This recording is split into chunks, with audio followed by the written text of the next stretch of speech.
maanta booqashadii maalinta barhkeed ahayd ee aan muqdisho ku tagnay waxa aan wadahadallo muhiima la yeelanay madaxweynaha, ra-iisul wasaaraha, afhayeenka iyo golaha wasiirada.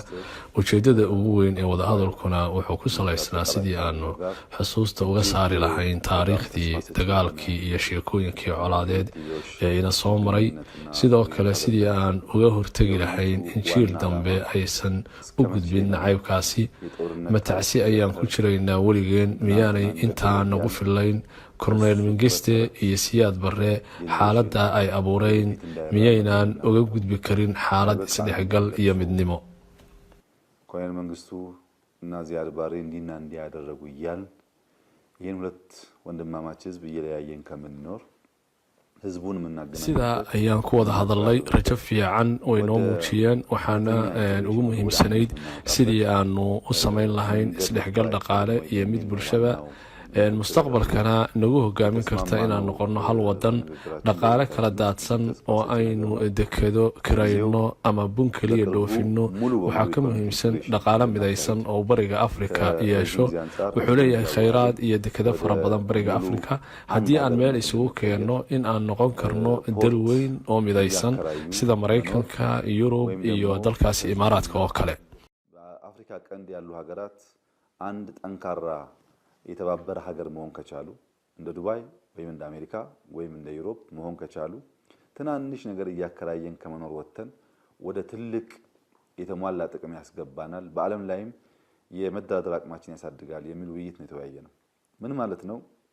gana dhexdeena markaan isu soconno dakhli badan ayaan isdhaafsan karnaa. soomaaliya, ethoobiya iyo geeska afrika haddii la isku daro tiro ahaan waxay u dhigmaan kala badh wax ka badan dalka maraykanka dadka ku nool. waa tiro aada u badan. guud ahaan haddii bariga afrika sida isku dhexgal looga qorsheeyo suuqa maraykanka ayaan halkan keeni karnaa. waxaynu noqon karnaa dal weyn oo heshiis simanna gaari kara. hadda laba dhib ayaa ina haysta, mid aqoon leh oo aan waxba aanay aqoontii u tarayn iyo mid aan aqoon lahayn waxba isma dhaamaan oo ma kala duwana. kan waxbartay aqoontii ma adeegsan karo oo waxba ma akhriyi karo. midkan kale ee aan aqoonta lahayna kama faa'iidaysan karo aqoon la-aantaas. waa in aan wax akhrisaa oo wax barataa. innaga deked ma lihiin oo waan ognahay oo waan go'doonsannahay oo waxaynu nahay dal aan deked lahayn. dhinaca kalena dekedo ayay haystaan, laakiin hal markab keliya xataa kuma isticmaalaan oo ugama faa'iidaystaan. marka labada dal ee soomaaliya iyo etoobiya labaduba waa sabool. biyaha haddaan deked ahaan u adeegsanno waxaan aaminsannahay in aan khayraad badan isdhaafsan karno, sidaana dhaqaaluhu ku kobci karo. annaga markaa etoobiya haddaan nahay ka warwari mayno deked. soomaaliya waxaa ku nool dad gaadhaya 12 milyan, etoobiyana waxaa ku nool 100 milyan. wadamada kalena markaan ku darno waa tiro aada u badan. innaga ayaa suuq isugu filan. dhinaca horumarkana waxaan isleenahay horumar ayaa laga gaari karaa. halkan fariin ayaa taalla, waxay tahay in wadamada afrikada bari midoobaan, sidoo kale wadamada afrika inay iskaashi yeeshaan.